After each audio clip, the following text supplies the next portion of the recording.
തൃശൂർ ശാസ്താംപൂവം കോളനിയിൽ നിന്നും കാണാതായ കുട്ടികൾക്കായി തിരച്ചിൽ ആരംഭിച്ചു. സജിക്കുട്ടൻ, അരുൺ എന്നീ കുട്ടികളെയാണ് ഫെബ്രുവരി 2-ാം തീയതി മുതൽ കാണാതായത്. ഇന്ന് രാവിലെ 7 മണിയോടെ 12 പേർ വീതമുള്ള 7 ടീമുകളായാണ് തിരച്ചിൽ ആരംഭിച്ചത്. തിയോഫിനോട് വിശദാംശങ്ങളുമായി. തിയോഫിൻ, ഫെബ്രുവരി 2-ാം തീയതിയാണ് ഇത്തരത്തിൽ കുട്ടികളെ കാണാതായതെന്ന് മനസ്സിലാക്കുന്നു. 7 ടീമുകളായാണ് തിരച്ചിൽ നിലവിൽ ആരംഭിച്ചത്. വിശദാംശങ്ങൾ.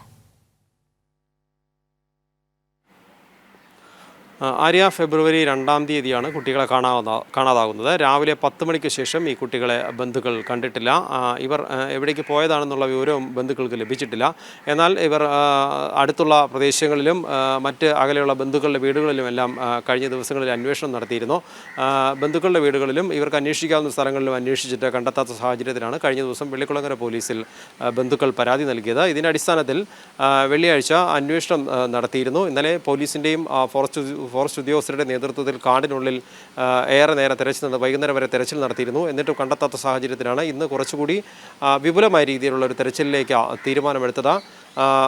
7 ഗ്രൂപ്പുകളായി തിരിഞ്ഞ്, അതായത് കാടിനെ 7 വിഭാഗങ്ങൾ, 7 സെക്ഷനുകളായി തിരിച്ച് ഓരോ ഏരിയയിലും 12 പേർ വീതമുള്ള ഗ്രൂപ്പുകൾ തെരച്ചിൽ നടത്താനാണ് തീരുമാനിച്ചിരിക്കുന്നത്. അതിൽ 5 ഫോറസ്റ്റ് ഉദ്യോഗസ്ഥർ, 5 പോലീസ് ഉദ്യോഗസ്ഥർ, 2 വനസംരക്ഷണ സേനാംഗങ്ങൾ, അങ്ങനെ 12 പേർ വീതമുള്ള ടീമുകളാണ് തെരച്ചിൽ നടത്തുന്നത്.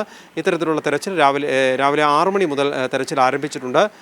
മറ്റു വിവരങ്ങൾ നമുക്ക് ലഭ്യമായി വരുന്നതേ ഉള്ളൂ. എന്തായാലും കാട് 7 റീജിയനുകളായി തിരിച്ച് കാട്ടിൽ മുഴുവൻ തെരച്ചിൽ നടത്താനുള്ള തീരുമാനത്തിലാണ്. ഇന്നലെ ഈ സംഭവം അറിഞ്ഞ് വി എസ് സുനിൽകുമാർ, LDF സ്ഥാനാർത്ഥിയായ വി എസ് സുനിൽകുമാർ ഇന്നലെ വൈകിട്ട് ഈ കുട്ടികളുടെ ബന്ധുക്കളെ വ്യക്തമാണ്.